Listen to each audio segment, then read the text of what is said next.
अस्सलामुअलैकुम एवरीवन। उम्मीद करती हूँ आप सब खैर खैरियत से होंगे। मैं भी बिल्कुल ठीक ठाक हूँ। तो चलिए जी फ्रेंड्स, स्टार्ट करते हैं अपने आज का वीडियो।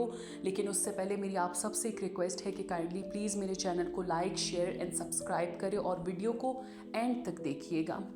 तो चलिए जी फ्रेंड्स, यहाँ पर सुबह के 8 बज रहे थे और मैं जैसे ही नींद से उठी मैं फ़ौरन गई किचन और फिर मैंने चाय बनाई। ऐसी तो विंटर्स में मैं पराठे घर पे ही बनाती हूँ, लेकिन समर्स में इतनी ज़्यादा गर्मी, आपको पता है कि जो कोयटा का टेम्परेचर है वो 37 तक चला गया है, तो इस वजह से गर्मी में फिर पराठे मुझसे नहीं बनाए जाते। तो फिर मैंने अपने इन लॉज का टेबल सेट किया। वो दोनों सो रहे थे तो मैंने उनका टेबल सेट किया उनके जागने से पहले। उसके बाद फिर हमने नाश्ता किया। मैं नाश्ता अपने हस्बैंड के साथ करती हूँ। फिर मैं अपने किचन में आई। मेरा किचन ऊपर टेरेस पे है तो वहाँ पर काफ़ी ज़्यादा मिट्टी होती है। जैसे कि मैंने आप लोगों को अपने प्रीवियस व्लॉग्स में भी बताया है कि मिट्टी होती है तो मुझे रोज़ साफ़ करना पड़ता है। रोज़ किचन को जो है ना, चूल्हे को वॉश करना पड़ता है। तो उसके बाद मैंने जो है ना अपना किचन वगैरह सब साफ़ किया, बर्तन वगैरह सारे धोए।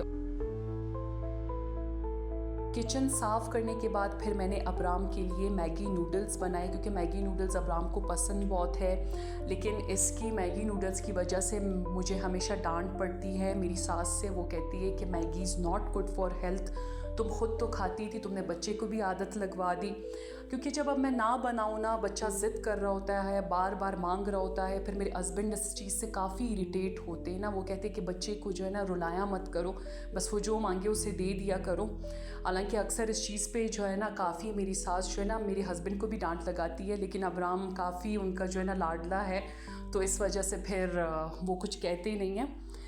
तो खैर उसके बाद फिर नीचे भी बर्तन थे, ऊपर अपने किचन के बर्तन, और किचन साफ़ करके फिर मैं नीचे की तरफ आई। वहाँ के भी सारे बर्तन मुझे ही धोने पड़ते हैं और इतना काम होता है, मैं इतना थक जाती हूँ कि मैं आपको बता नहीं सकती। और बर्तन धोना फिर ये होता है कि मेरे लिए एक एक्स्ट्रा काम में आ जाता है बर्तन धोना।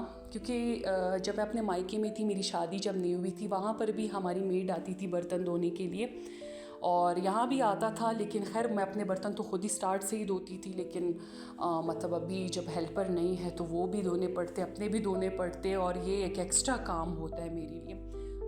फिर मेरी सास की तबीयत कुछ ठीक नहीं थी तो वो डॉक्टर के पास चली गई थी और मैं बाहर आ गई थी। यहाँ पर शाम के 6 बज रहे थे, 6 साढ़े 6 के करीब का टाइम था। फिर मैं थोड़ी देर बाहर वॉक करने के लिए आई, क्योंकि यही एक टाइम होता है जब मुझे अपने लिए वक्त मिलता है। अपने लिए वक्त अभी भी नहीं मिला, लेकिन थोड़ी देर, आधा घंटा मैं बैठ जाती। उसके बाद मुझे फिर तैयारी करनी थी डिनर की। तो थोड़ी देर मैं अबराम के साथ बाहर बैठी थी, उसके साथ बातें कर रही थी, और फिर मैंने थोड़ा सा ग्रीनरी को एंजॉय किया। क्योंकि गर्मियों में आपको पता है कि ग्रीनरी में बैठने में बहुत मज़ा आता है, तो मुझे तो काफ़ी अच्छा लगता है। मुझे जहनी सुकून मिलता है, थोड़ा स्ट्रेस कम हो जाता है। कुछ लोग अपनी ज़िंदगी में जितनी भी मेहनत करें ना, उनको मेहनत का जो सिला है ना, वो हमारे जो सराउंडिंग्स में लोग होते वो कभी भी नहीं देती। अगर एक बंदा आपको इनकार नहीं करता, अगर वो हर चीज़ में आपको हाँ हाँ बोलता है, आपका हर काम करता है, आपको कभी भी उसने ये नहीं बोला कि आप थक गए हो या आज आप ये काम नहीं कर सकते। क्योंकि मैं स्पेशली ख़ुद ऐसी हूँ कि मैं ना नहीं करती, लेकिन मैं सामने वाले से ये चीज़ एक्सपेक्ट करती हूँ कि उसको समझ आनी चाहिए कि आज मैं कितना थक गई हूँ, मेरी अपनी एक ज़िम्मेदारी होती है। क्योंकि आपको पता है कि हमारी जो औरतें होती हैं ना, जिन्होंने कोई 8 से 9 बच्चे पैदा किए हुए होते हैं, उनको ये लगता है कि जो एक बच्चा होता है उसकी ज़िम्मेदारी कुछ भी नहीं होती। आपको पता है कि आजकल के जो बच्चे हैं उनको ज़्यादा जो है ना अटेंशन देनी पड़ती है, उनको ज़्यादा जो है ना लुक आफ्टर करना पड़ता है एज़ कम्पेयर टू जो पुराने ज़माने की औरतें होती थी।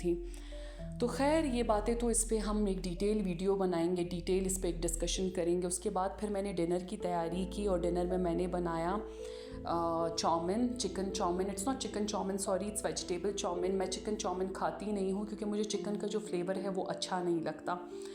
फिर उसके बाद मेरी सास ने फरमाइश की थी कि उनको जो है ना आलू बिरयानी चाहिए, तो मैं आज आलू बिरयानी बना रही थी उनकी फरमाइश पे। ऐसी तो मैं ज़्यादातर चिकन बिरयानी बनाती हूँ क्योंकि मेरे हस्बैंड चिकन बिरयानी खाते हैं, लेकिन मैंने मेरी जो सास है उनको आलू बिरयानी काफ़ी पसंद है, तो मैं उनके लिए आलू बिरयानी बना रही थी। और फिर यहाँ एकदम से जो है ना मुझे मेरी अम्मी की बहुत याद आई, क्योंकि वो आई थी तो मैंने उनके लिए कोई ख़ास कोई चीज़ बनाई नहीं थी, मैंने सारा बाहर से ऑर्डर किया था। और वो भी रीज़न ये था ताकि मैं अम्मी के साथ सही सुकून से बैठूं, क्योंकि जब आप थक जाते हो तो आप जो है ना किसी को प्रॉपर टाइम नहीं दे पाते। बातें। फिर यहाँ पर शाम का ये सीन है, ये मुझे बहुत सुकून आता है। ये शाम का जो टाइम होता है ना, ये इतना पुरसकून टाइम होता है कि बस मैं कहती हूँ कि हमेशा शाम ही होनी चाहिए, सुबह नहीं होनी चाहिए। तो खैर यहाँ पर मेरी बिरयानी दम हो चुकी थी और ये था मेरी बिरयानी का फ़ाइनल लुक आफ्टर दम। आप देख सकते हैं कि माशाल्लाह इतना खूबसूरत लुक था और सेम एज़ इट इज़ जैसे लुक था वैसे टेस्ट था। तो उसके बाद फिर मैंने बिरयानी को डिश आउट किया और डिश आउट करने के बाद एक प्लेट अपने लिए निकाला, एक प्लेट हस्बैंड के लिए निकाला और एक प्लेट अपनी सास के लिए निकाला, क्योंकि मेरे जो ससुर हैं वो बाहर जा चुके होते हैं। फिर मेरी सास यहाँ पर अकेली बैठी होती है तो मैं उनके लिए भी ले आती हूँ और फिर आधा उनका जो हिस्सा था वो मैंने टिफ़िन में डाल दिया था और फ्रिज में रख दिया था उनके लिए, क्योंकि मेरा किचन ऊपर है ना, तो मैं उनका हिस्सा नीचे ला कर रख देती हूँ। फिर काम ख़त्म होते ही मैं अपनी रूम की तरफ आ गई। और फ्रेंड्स, ये था मेरे आज का व्लॉग और उम्मीद है आपको अच्छा लगा होगा। अगर अच्छा लगा है तो प्लीज़ सपोर्ट कीजिए, like share and subscribe. Thank you so much and अल्लाह हाफ़िज़।